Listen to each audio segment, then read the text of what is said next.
Hey, what's up, guys, and welcome to Talk with Tubbs, a petrolhead's perspective. As always, I'm your host, Tapelo, aka Tubbs, and I'm going to talk you through this podcast that deals with everything motoring. We're going to talk what's new on the market, what's old on the market, what's good on the market, and also what's bad on the market. Then we're also going to delve into some motorsport, but more focused on my favorite form of motorsport, Formula One. We're going to talk driver lineups, what we feel, react, but most of all, I'm trying to give you a petrol head's perspective. Words that come from someone who's as passionate about the industry as anyone I know. So as ever, let me not waste your time. Here we go. Talk with Tubbs is a go. All right, guys. So I hope everyone is well. Just as an update, I'm doing pretty good. I know my social media has been a bit quiet because I did put up a post saying I'm going to be very busy over the coming days, so I'm going to take a social media break, and that's why there really wasn't an episode available early in the week. I just didn't have time to record. I've been busy with a lot of things. So I finally managed to find some space. So today I'm sitting down and I'm actually recording a podcast, which is kind of cool because there's a few things I want to touch on, and I think this is going to be a good episode to do that. So I'm not going to waste your time. Hope you're good. I'm good. So let's do this podcast. So I just want to give my thoughts on Formula One Drive to Survive, the Netflix series that's basically a behind the scenes look at the world of Formula One. That behind the scenes look includes teams, team principals, drivers, just interviews and all the stuff that happens. Now, I know if you're listening to this, you probably know what Formula One Drive to Survive is, and probably beating dead horse with a stick here. But I'm gonna give, because I don't think I've spoken about it on the podcast before. It's something I'll react to on social media and talk about, but I never spoke about it on the podcast. And I think that's mainly because when I started the podcast, both seasons of Formula One Drive to Survive had already been out, so there wasn't really much content to talk about there. But next week, the third season should come out, and I think it's a good time to just touch base on what I feel about the series as a whole. Now, look, I think, first of all, I need to say this, right? Formula One is a very niche sport, and I was having this conversation with a friend over the past few days. It's a very niche sport, and the reason why that is that Formula One is very complicated. So if you're gonna bring your brother, your sister, a friend, whatever, who's really not versed in the world of Formula One or motor racing as a whole, it can be a daunting task to witness for the first time. It's difficult. It's complicated. You need to understand why the cars are the way they are, why the jargon is the way it is, because that's a big part of any sport. How to converse, how to opine on the sport, on the drive, on the race. So there's a lot of stuff you need to understand when it comes to Formula One. So for us people that grew up with Formula One, watching motorsport, or we have a general interest in cars, a lot of that stuff may seem like second nature. And because we are big fans of the sport, big fans of, this culture, this car community, motorsport and all, we think that the sport is bigger than it actually is. Don't get me wrong, Formula One is a big sport, but comparatively around the world, and when you compare it to something like football, Formula One and motorsport as a whole, to be fair, is very niche, very, very niche. Now, the reason why I say that is when a company like Netflix, who's in the past 5 years, their profile has exploded in terms of audience, in terms of reach, in terms of critical importance, in terms of movies and stuff. But when they make a series on something like Formula One, they are opening the sport to quite a larger group of people, a new audience that might not have had any experience with Formula One at all. So with that kind of stuff comes the compromise that because you're doing this for the first time and you're introducing a new market or a new type of fan, you have to make it as relatable as possible. And that's a good and a bad thing. The good thing is, because it's bringing in more people, it becomes easier to digest. If you've watched the first two seasons, you'll see that they don't really go that deep into the my bad, technical side of Formula One. What they focus on is more the drama, personalities, and just contracts, general stuff you'd expect in any kind of sport, right? Now, the bad part about that is they have to make it interesting to the layman. And what that means is they take certain creative liberties with what actually happens on track in the sport and just the way interactions are. Now, you can't really fake what happens on track. If drivers collide, they collide because there's footage.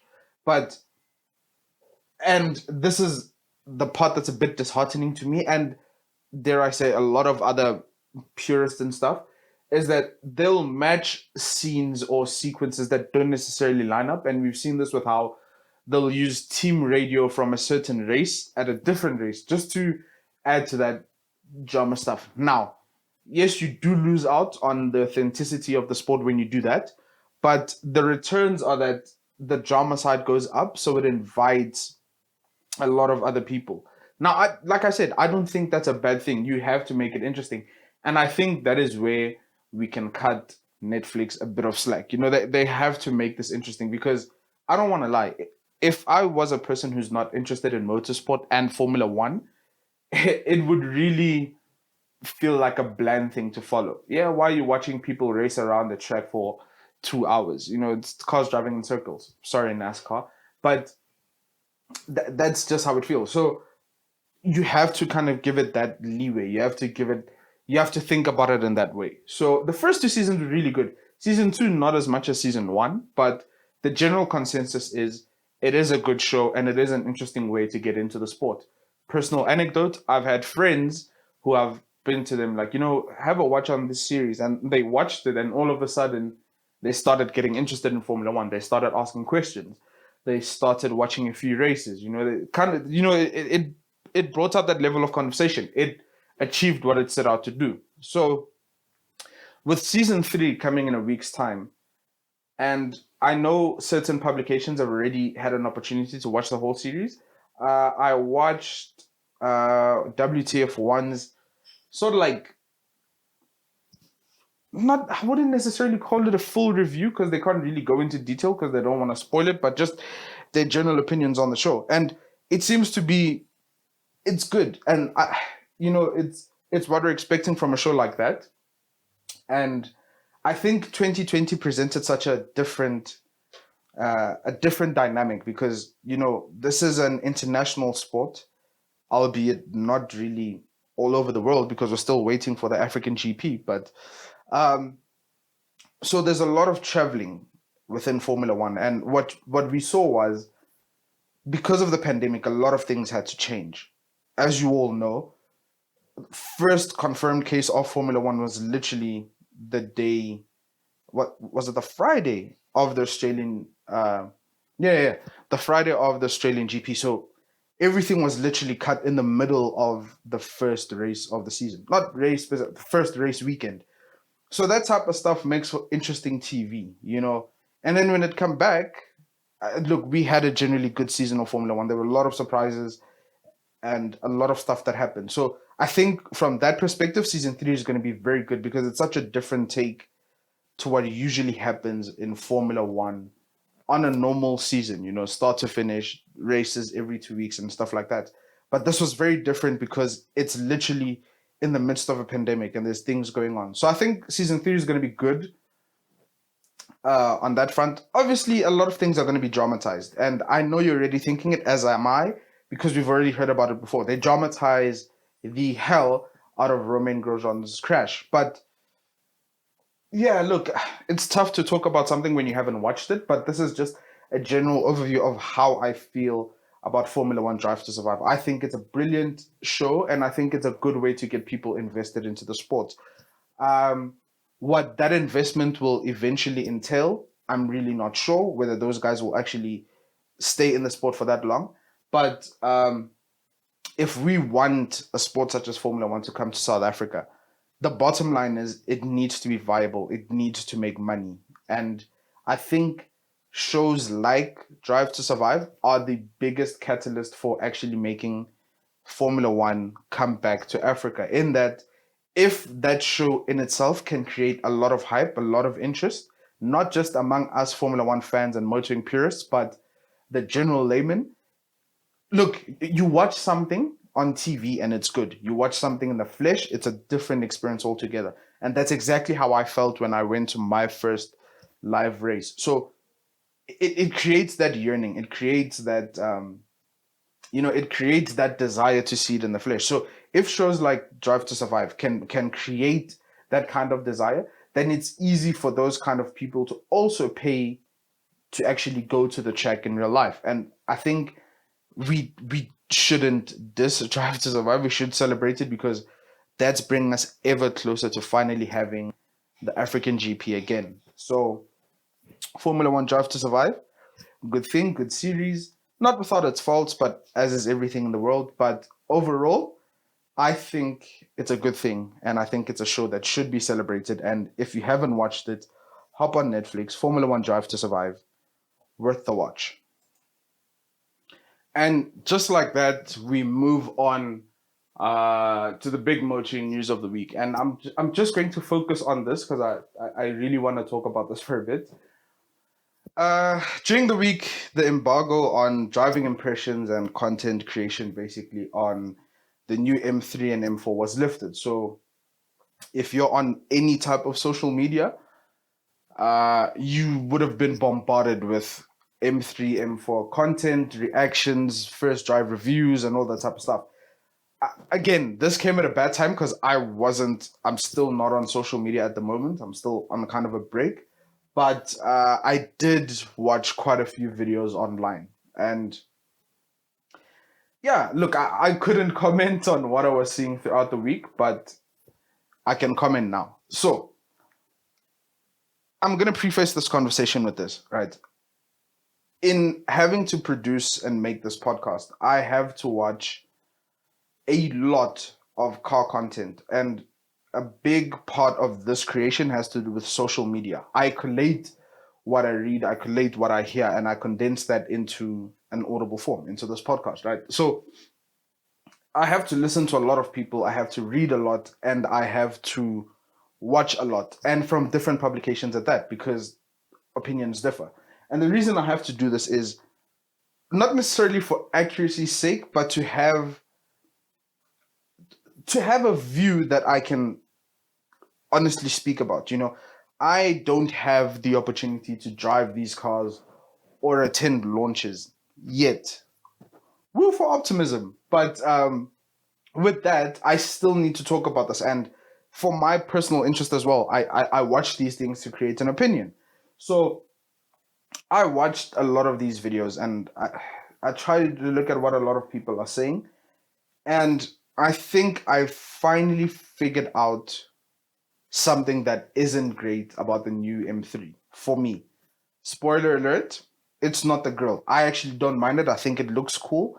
But also within saying that, 2 weeks ago, I saw the new M440i in the flesh. And I think the grill on the new M4 looks way better than it does on a standard M4. Granted, I haven't seen like a 420 or something like that. I've only seen the 440, but the way it's just designed makes it look much better on the M4, M3 than it does on a standard 4 series. So that's the grill out of the way. But the difference is when you look at a picture of something, it's not in motion, it's doctored, the perfect lighting exists and all that type of stuff.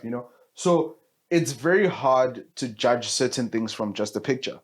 But what happens is the moment that subject or that car is caught on video or on film, it's dynamic, it's moving. And what that does is it gives you different angles because the light changes, motion changes. So a lot of things start to become clearer. That's why sometimes you like a car when you see it on a picture, but the moment you see it in the flesh or on, pardon me, the moment you see that in flesh or on film, your opinion on the car changes. Now, I was watching the Top Gear Chris Harris review on the new M3, and I'd always looked at the car because I watched a few videos before I got to the Chris Harris one. he's Chris Harris. You kind of want to have him as the end point, But and I did look at both M4 reviews and M3. M4, look, the M4 is not a problem. I think it looks cool. I'd always side with the M3 as I always have. I just like the four-door style better, and I think particularly with this new generation, because the M3 is generally a narrower body, they had to make it wider. So that kind of has a different aesthetic appeal to it. But as I was watching the videos, I looked at the M3 and I was like, something isn't right. I'm looking at it and something just isn't right with the way that it looks. But I couldn't necessarily tell what it is. I'm looking at it and I can see something doesn't necessarily vibe with me, but I can't tell what it is. And for you as well, it's going to be so difficult to pick it up from what I'm saying. But after this, take a pause here or finish the whole podcast and then go and watch. As you know, I'll have timestamps in the description so you can come back to this part easily. Then go and watch the Chris Harris review.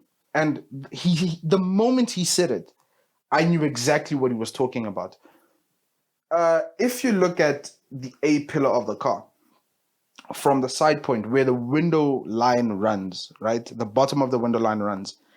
And you look at it from the front of the car where the bonnet line, where the windscreen ends and the bonnet begins.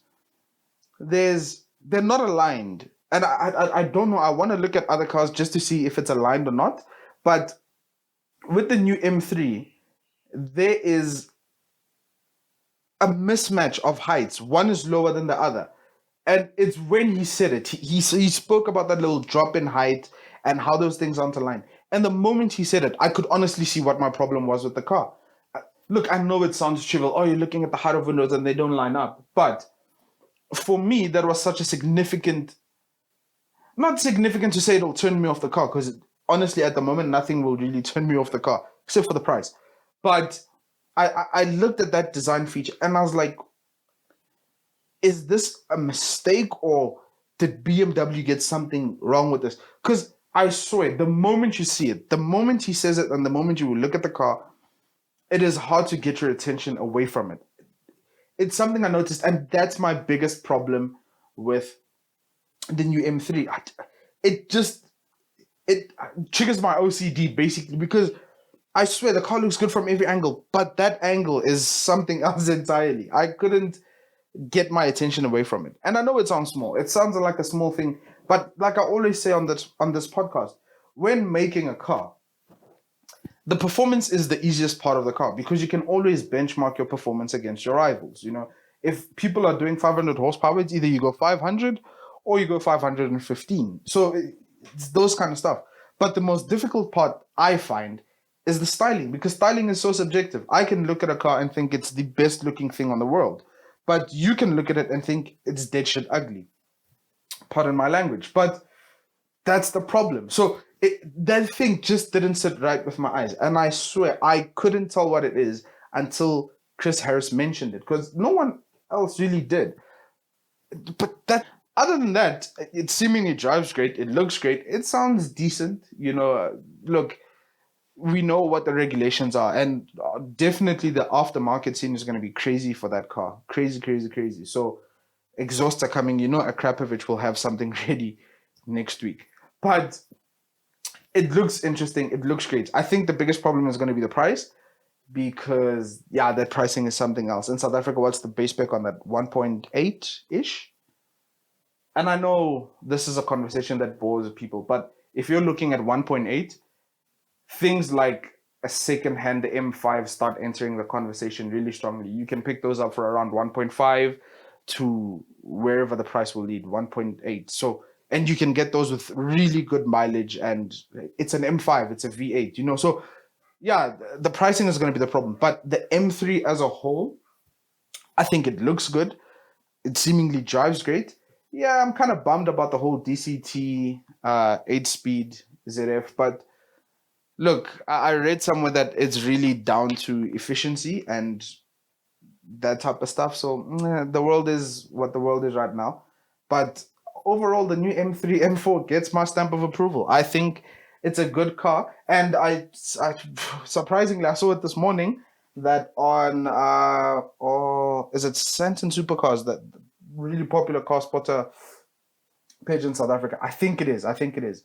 Um, Someone's already taken delivery of an M3, which is really interesting because all the times when these cars were put together, I only saw the M4 in Sao Paulo yellow, that new kind of lime greenish yellow paint option. So to see that color on the M3, look, it looks great. I won't lie.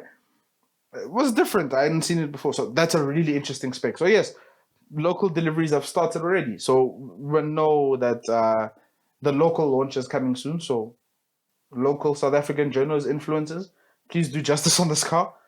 But yeah, I think it's a good car, and I'm completely interested in the package as a whole. So BMW, well done once again. And here we are to the main topic of today's podcast, the big boy, so to speak, right? So, it's simple. Are supercar marques making too many cars? We're looking at Ferrari, Porsche, Lamborghini, and all that type of stuff. Are they making too many cars? Now, this is a topic I've always wanted to touch on because look, if you're on social media and you're on car media and stuff, it's a sentiment, and it's something that's shared quite a lot, and it's always touched upon. They're making too many cars. Ferrari's not what it used to be. Yada yada yada yada. So I wanted to answer this question in the most talk with Tubbs way possible, and the best way to do that is to look at it from different perspectives. So I'm going to look at it from the perspective of initially the car company, the manufacturer, and then I'm going to look at it from the purists, and then I'm going to look at it from every other person, which is the group I fall into. So let's talk. So let's get down to it from a purist perspective. Now, the biggest problem with purists and historical fans is that they tend to be clouded by nostalgia and how things used to be.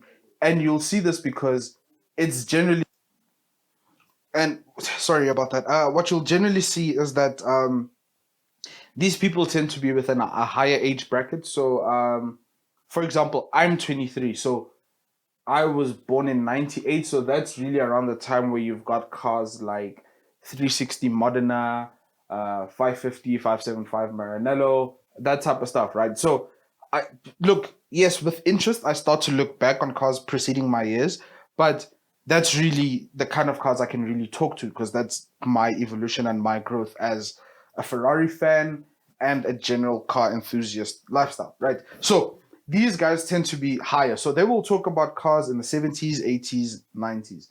And from their perspective, yes, car manufacturers are making too many cars. Remember, these are people that got to grow up with these car companies, with these cars, at a time when the world didn't really have that big a demand for these super cars, super special cars. But that's just how they grew up, right? They were born at a time when the manufacturing line could only produce something like 3,000 cars a year for these super limited high performance cars. Even the market didn't have that much demand because a lot of people couldn't afford them. So they were priced in such a way, which is kind of how they're priced now, but only a select few could get hands on them. And that's why these cars hold such premium pricing now, because they were super limited, so they're still super rare, and they only switch hands between only a few people. So that will always keep them super prestige and super in demand, So from that perspective, yes, they are making a lot of cars. They're not what they used to be. Now, from the manufacturer's perspective, and this is a tough one, right? Because you're looking at Ferrari, you're looking at Lamborghini, Porsche, Maserati, all these companies. And here's what you have to understand. At the end of the day, no matter what the origins of these companies are, and no matter what mottos they held in the past, we're making cars for the purists, we're making cars for the drivers, we're making cars for this. These things are a business. And the bottom line of any business is to maximize shareholder wealth. And that entails making the best out of any opportunity. So if the world develops and the world changes, you have to change with that world in order to maximize your company's portfolio. So look at it this way, right? A few years ago, let's make it simple numbers. If we took a select group of 100 people, right? A few years ago, only 10 people could afford a Ferrari. Only 10 people could afford a Porsche, a Lamborghini, whatever, right? So there was never that incessant need to make anything more acceptable, more accessible.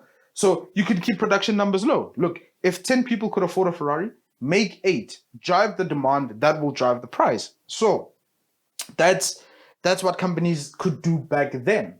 But now the problem is the financial world and the world as a whole has changed so much that within that select group of 100 people, maybe 30 now afford to buy that high performance supercar. And what that does is you need to make more cars because more money is needed. More people want to buy into that. And we see this all the time because now what's happening is a lot of people can make money from different sources. The financial world has changed so much. People can invest in cryptocurrencies, which I still don't understand for the life of me till now. Relatively too lazy to go read about it. But people can make money from cryptocurrencies. People become superstars based off social media. Musicians are popping up left, right, and center. You know what I mean? Content creators can buy these cars now with different financing plans. They don't necessarily have to own it, but they are in a position where they can get a seat at Ferrari or Porsche or whatever. So from that perspective, the business or the manufacturer has to adapt to that revenue stream. And like I said, that's how you maximize your portfolio. So if now 30 people can afford the car, make 25. You know, drive that competitive edge, drive the price. Or alternatively, don't make 25 of whatever model, keep it at 8 for the ultra exclusive cars, and then have a subdivision or have a second model that's more attainable. And you're seeing this with what companies like Ferrari are doing, where their special vehicles, your F12 TDFs, your 458 Speciale Apertas, the upcoming A12 GTO, they're super limited. And you know you have to have bought every single car Ferrari makes to get a slot for that. But then they have something that's gone into general production, like the Roma, like the Portofino, where they're making that Ferrari badge, that Ferrari lifestyle accessible to everyone. You know, I can't remember where I read this, but Ferrari said something like they expect that from the sales figures of the new Ferrari Roma, 70% of the people that buy that car, it will be their first Ferrari experience. It will be their first Ferrari car. And that's huge. That's huge for a company because that means you're attracting a new clientele. You're attracting more revenue. You're making yourself more secure for the future. That's what you have to do, especially now with companies listing on stock exchanges like Ferrari has done. Again, you need to maximize the wealth of shareholders. You need to make sure everyone gets a cut. And that obviously pushes you to making more vehicles. And I'm not talking necessarily about different models. It's a problem as well because I have spoken on the podcast about how I feel McLaren makes too many models and they supersede really quickly. They change, they upgrade, like they churn them out. And that's a problem, but that's a separate conversation. Here, I'm literally talking about units. How many models of a 488 are they making? How many models of a Porsche 911 are they making? You know, how numbers specifically. So as a company, that's a good thing. You have to adapt to the way the market is. Now, what about from the perspective of the general guy or the tapel or the podcaster? I need companies to make those many cars. I need that simply because if there are more cars on the market, their prices will go down much quicker. They will make different cars from different segments. That means even I, as a normal person, a standard guy who doesn't have millions and millions in my accounts, can possibly get the opportunity to own a Porsche, can possibly get the opportunity to own a Ferrari, a Lamborghini. Go on the secondhand market and 911s are massively available. You can get a decent Carrera less than $1 million. That's huge for someone like me. That means these cars are no longer just poster cars. These cars are no longer a dream, but these cars are something I can work towards. These cars are aspirational now. It's a different conversation for an enthusiast or someone who really wants to own these cars, but has never had the financial means to own them. Yes, I'll never own something like a LaFerrari. It's too expensive. I don't have the generational wealth. And this is not me putting myself down. This is just me being pragmatic about it. You know, those things are trading hands at £2 million. Don't even care what that is in rands. It's over 100 million, 80 million, whatever. I don't have that kind of money. But if I can see a 458 at 4 million rand, that's a different conversation for me. You know, same thing with the Porsches. I really don't care about 1974's Carrera R. It doesn't mean anything to me. It's not something I aspire to. But if I'm looking on the secondhand market and I'm seeing 991 generation, 997 generation cars changing hands at 700, 800,000 rand, I get interested. I have something to work towards. And I think Lamborghini has gone differently about this. They don't have too many models. They just have a lot of units, right? We know Lamborghini produces an Aventador and a Huracan. Huracan V10, that's your entry into the market. V12 Aventador, you're the big dog again. So but they just churn out numbers of those things. Whereas you get companies like Ferrari, yes, they're churning out numbers, but they've got a more diverse portfolio. They've got the V12, which is the A12, and they've got a V8, mid-engine V8, which is your F8 Tributo. And then you've got the starter pack for Ferrari anyway, which is the Portofino and the Roma. Not necessarily driver focused, but more lifestyle orientated. You go to something like Porsche, and they're diversifying their stuff. You know, you had the Cayenne, which is an SUV, something that was blasphemous in this kind of industry. Ferrari are going to do it. Lamborghini are doing it now as well. So you've got that SUV. That's a moneymaker for any company. That's a cash cow. We know it is. Those things are selling like hotcakes. I'm a queen, yeah, guys.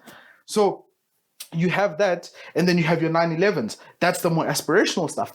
But you can get a 911 Carrera. That's something you can get. Yes, the GT products might be a bit too pricey or too exclusive for you, but you build up towards that. You get something like a Cayman. You can definitely get your butt in a Cayman. So you see, this is the conversation I'm trying to have. For a general enthusiast and layman like me, I love it because that means there's more opportunity for me to get an experience of what that lifestyle should be. Whether that's good for the enthusiast or the purist and the historical guy, look, we all see things differently, and we like what we like, we don't like what we don't like. But from an industry perspective and from a company perspective, if you want Ferrari to continue being the best brand in the year, best brand every year, and if you want your Porsche to remain a Porsche and you don't want them to die out, they need to churn out those cars. They need to appease the market. They need to meet the demand in some way or another. So are supercar manufacturers making too many cars? Of course they are. But it depends on which perspective you look at it from. Because they may be making too many cars, but that's what they need to do in order to survive. And that's that. And on that, ladies and gentlemen, it's been Talk with Tups, a petrol head's perspective. Like always, follow me on Twitter at Tups Miriohle, Tups _ Miriohle, THAPZ _ MEREOHLE. Like, comment, share with your friends this podcast. You know it's going to be on YouTube. I love doing this. I love that you guys are listening. And as always, thank you so much, guys. I hope you have a good week, and I hope everything works out for you. So